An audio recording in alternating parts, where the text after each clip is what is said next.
Hi everyone, in today's video I'd love to give you 3 easy tweaks that you can do to perfect and elevate your current TCM practice. These techniques are guaranteed to elevate your practice, get better results for your clients, and also create a more sustainable acupuncture practice for both your body, mind, and soul. I'm so excited to get into this video, so let's get learning. Now, the goal and mission of this channel is to bridge the gap between TCM acupuncture and Japanese acupuncture and moxibustion technique to help acupuncturists worldwide get better results for their clients and also for them to learn better with more advanced Japanese practitioners. A small thing that you can do to help me along my goal is to hit the like, subscribe button, and also the little bell to be notified of new videos I put out about Japanese medicine in the future. This helps the algorithm of YouTube put this video in front of acupuncturists just like yourself looking to elevate their practice and create a more sustainable future. So before I get into the content, I would like to read a testimonial from one of my current students inside ShinKyu University. So this testimonial is from one of my founding members, Shane, who runs Lakeside Acupuncture out in California. And Shane said, "This is such a fabulous opportunity to get one-on-one attention on needling and moxa practice in the Japanese tradition. Each class and practice session is full of gems. I feel so blessed to have acupuncturists and students within my university like Shane. She is one of many that are amazing at this craft and very dedicated to elevating their practice every single day. If this sounds like you and you want to start elevating your practice today, make sure to go into the description box and set up an interview to see if ShinKyu University is the right fit for your goals." So let's get into those 3 tweaks that I mentioned. So the first thing that I really do advise is that you want to pay attention to your patient's skin. The skin of your patient dictates how sensitive that patient is, not only to hibiki, the echo of energy, or similar to a deicha sensation, but also how sensitive they're going to be to the needle tip. And it should be really the first thing that you notice when they walk into the clinic. So I was taught in acupuncture school by a very awesome teacher, Miyakawa sensei, to always look at the area around yin tong when your patient first enters the room. This area is going to indicate your body, the patient's body's overall deficiency, excess, cold, heat, jucky, all those things. You get the idea.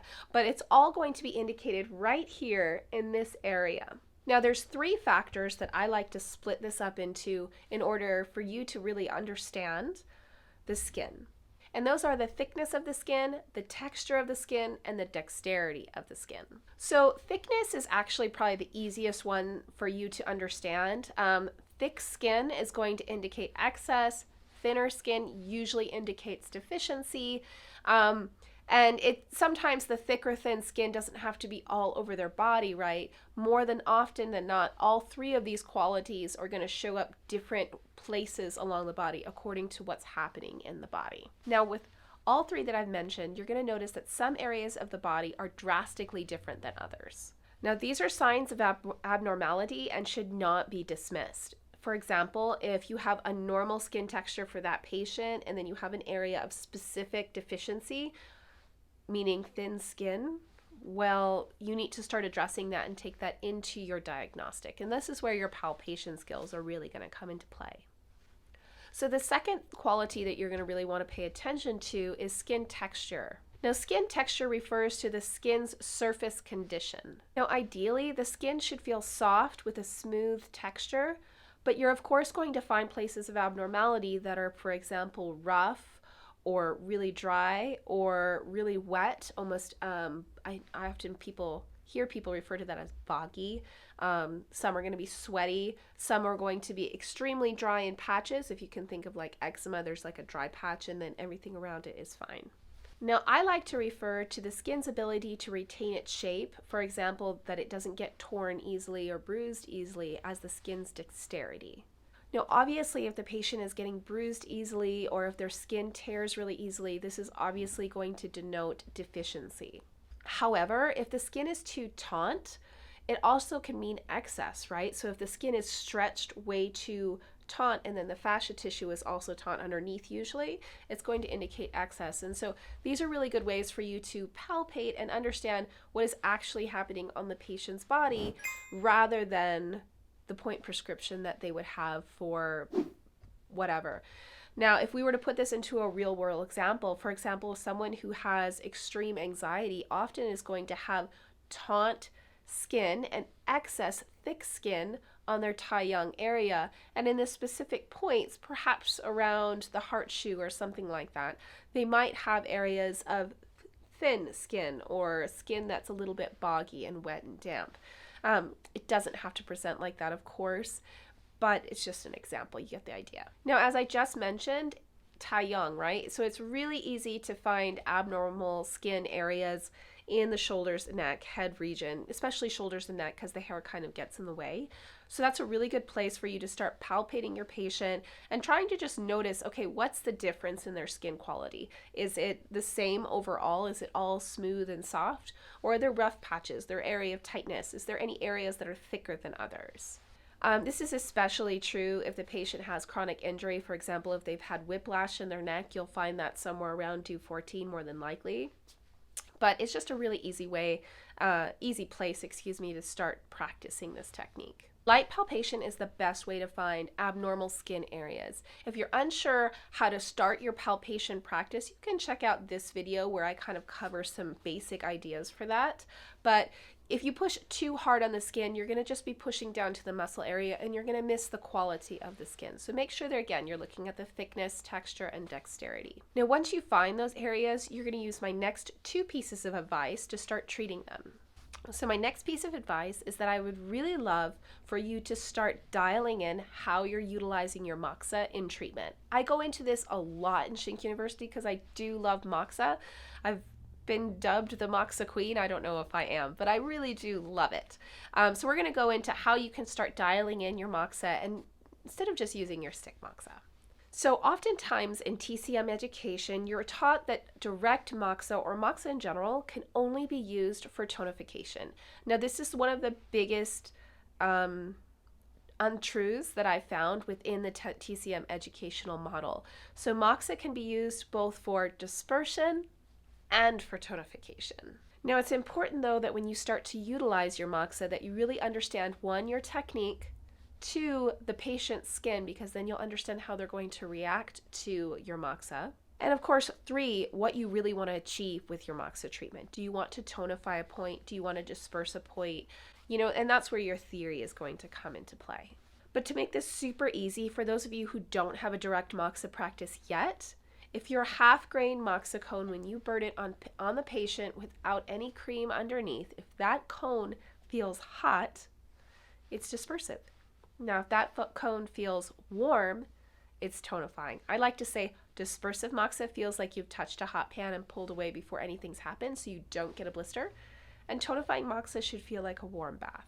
Now, I don't have time in this video to get into how to create a tonifying cone or how to create a dispersing cone. For that, I highly recommend my 2 videos on how to create your moxa practice. They should be linked somewhere up here and then also in the description box below, so you can start utilizing this direct tissue practice to create your moxa practice. If you already have a direct practice, just keep it in the back of your mind that if your moxa feels hot, you've just dispersed your patient and the point, of course, and if your moxa feels warm, well, you've tonified. Now, for application of moxa cones, I get asked this a lot. How many moxa cones should you put on each point? Is it always the rule of 3? When do you use more? When do you use less? So for dispersive cones, I've seen most of my teachers do 1 to 2, maybe, dispersive cones on a point before they move on. Of course, they're always palpating before and after on the point to make sure that that point has been dispersed. For tonifying, often I see the rule of 3 applied, so they'll do 3 cones, check the point, 3 cones, check the point. And of course, for dispersive moxa, make sure you're doing 1 at a time, and for tonifying, you're stacking on top of that base. Okay, so let's look at dispersive and tonifying cones. Now, dispersive cone is probably the easiest thing to do because, again, it's hot moxa. It's when you feel a little hot but without get a burn. Usually you're only going to do 1 to 2 hot cones, so it's going to be a little hot, and I feel just a little bit of a prick, and that's about it. And I can do, I'm going to move it down simply so I disperse the rest of the channel. Little hot, and I move on. And so it's just a 1 to 2 cone thing that is quite quick. So let's show a bit of a close-up on that.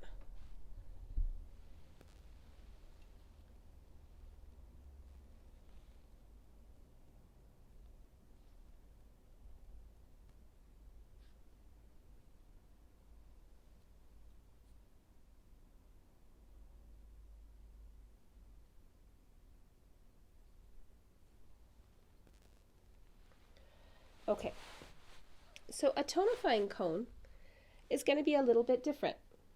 Now with your tonifying cone, you're going to generally follow the rule that it is warm, meaning that it doesn't feel hot to the client, definitely does not cause a blister. Now for most people, doing moxa without some type of cream underneath the moxa cone to help it stick, and also to protect the patient from a burn, is kind of unheard of. But in actuality, if you study in Japan, the first thing that they're gonna do is take your cream away. If you study at a school. So you're going to want to do your cone on the patient's skin and have, usually I would say 3 cones or so generally in stacking is a good rule of thumb. If you want to do more, you can always take your pinky, squash it down to make a bit of a base. And then we're just going to continue stacking. Again, ideally, my next cone would be placed right before the previous cone had gone out. So I would keep stacking it like that.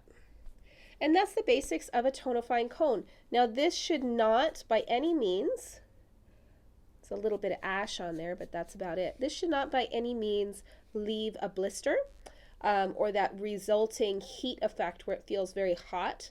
And that goes true for the dispersing cone as well. The difference between the tonifying and the dispersing is the dispersing cone is going to feel hot.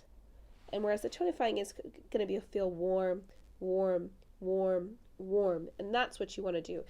In general, some more rules of thumb. Dispersive cones are not stacked. Tonifying cones are stacked. We're always going to palpate our point before and after to make sure that we've dispersed or tonified our point with the moxa. And again, your moxa in general goes after your acupuncture, not before it. Now I'm just going to repeat myself a little bit. Make sure that you palpate the point before and after, so that way you know if what you did tonified the point or dispersed it, or if it needs more or less, right? Just always go back and double check your work. So I would love to know if you already use tonifying or dispersing moxa cones in your treatment, or if you just use stick moxa. Let me know what kind you use and how you use it. And if you knew that moxa could be a dispersive treatment, let me know in the comments below. So for my third piece of advice, I'd really love for you to understand the difference between tonifying and dispersing needling techniques as per the classics. So a tonifying needle technique, it's super simple. It's going to be deep, slow, and few. So that's the hard, fast rule for a tonifying technique. So your retention of needles, when you retain needles in the body, is actually you tonifying the body. Now, when you disperse with your needles, it should be quick, shallow, and many. So a really good example of this is your little meat tenderizer, the 7-star needle that you were taught to use in school. That is the dictionary definition of a dispersing needle. It's quick, shallow, and many. And so if you can follow these 2 rules with your technique, it'll be a lot easier for you to either disperse or to tonify a point now with your moxa and with your needles. Now make sure that with your needles that you're going to want to tonify with your needles, then tonify with your moxa, or disperse with your needles, then disperse with your moxa. Almost always moxa goes after the needles. So let's real quick look at an example of each of these techniques. So first we're going to look at retention of a needle. Now you'll notice that I'm not taking my hand away when I do this. I'm simply retaining the needle, but I'm using my oshide, my left hand, and then my right hand, which is called the sashide, to hold onto the needle and catch any information that's going on inside the body. Okay, let's look at a tonifying technique. Tonifying technique I'm going to do here probably on my spleen channel. Give myself a little love here. Again, tonifying technique is going to be deep, slow, and few. Those are the 3 rules for it in general. There's always other techniques. All rules are always broken when they need to be. But let's say we're going to do up here towards spleen 9. So I'm going to find my point, say hello to my point, insert my needle to the depth that I want it, and now I get to hold on to my needle with both my oshide, my non-dominant hand, and my sashide, my dominant hand. Now, of course, if you're a TCM practitioner, you are inserting needles and retaining needles for most of your treatments. So this technique is going to be really easy to apply into your technique because you're already retaining needles, and that's essentially what I'm doing here. The only thing I'm doing different in this situation is I'm holding onto the needle, so I'm allowing my non-dominant hand, again that oshide, to act as a receptor to learn when ki has arrived and when it's starting to gather and how it's feeling. And so I'm learning how this person's ki moves and how this needle is now calling that ki through my non-dominant hand. Now my right hand, my sashide, can also act as a receptor, but really the sashide is there for manipulation and also for channeling your ki through your hand down into that needle. So I felt a good amount of ki arrive at this point. It feels nice and good. I'm now going to take my needle out. Notice I've closed my point as soon as I take it out. Reload my guide tube. I can now put that in my tray and move on to the next point. Now again, this is the definition of a tonifying needle technique. A tonifying needle is slow, deep, and few, and so that's what we're going to be doing.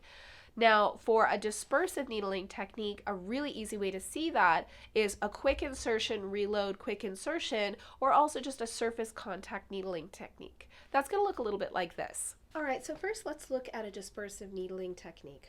At its core, a dispersive needling technique is quick, shallow, many. So it's going to look either like a contact needling technique, again, quick, shallow, many, or it's going to look a little bit more insertive. Notice that I'm reloading my guide tube after every insertion.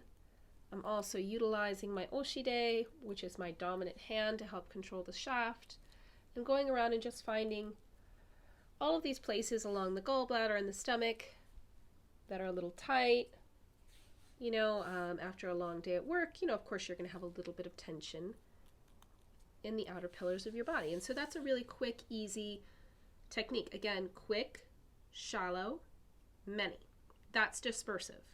When I'm doing the contact needling, this is a more difficult contact needling technique, but you're going to place your needle at the point that you found, give it a twist, and you're pulling that pernicious ki or that excess ki out of the body. Kind of, I call it like a fishing technique. But it's one contact needle technique of many, many, many. So that's a basic contact needling technique. All right, so those are my 3 pieces of advice for your TCM acupuncture practice. Now, I fully realize that I've just skimmed each of these subjects really superficially, and that you probably have tons of questions, and that when you bring this back to your practice and apply it, you're going to also get even more questions. So if any of those things come up, make sure to put them in the comments below. I'll do my best to answer your questions here on YouTube. But just realize that these things and so much more is what I go into great detail within ShinKyu University. So if you're interested in going deeper into these subjects and so much more, make sure to sign up for an interview. It's linked in the description box below. I'd love to see if you're a good fit for the platform. And remember, it's a lifetime membership. So once you join ShinKyu University, you're kind of with me for life in a really good way. And that means that you're with the community, you're with the mentorship, and you're with the teaching. And I'd love to have you there. So again, check out the interview in the description box below. All right, so, I'd love to continue to make these videos in accordance to what you really want to learn. So in order to help me shape content for the future, I would love for you to put ideas of things that you would love for me to make content about in the comments below, and you might get featured in one of my next videos.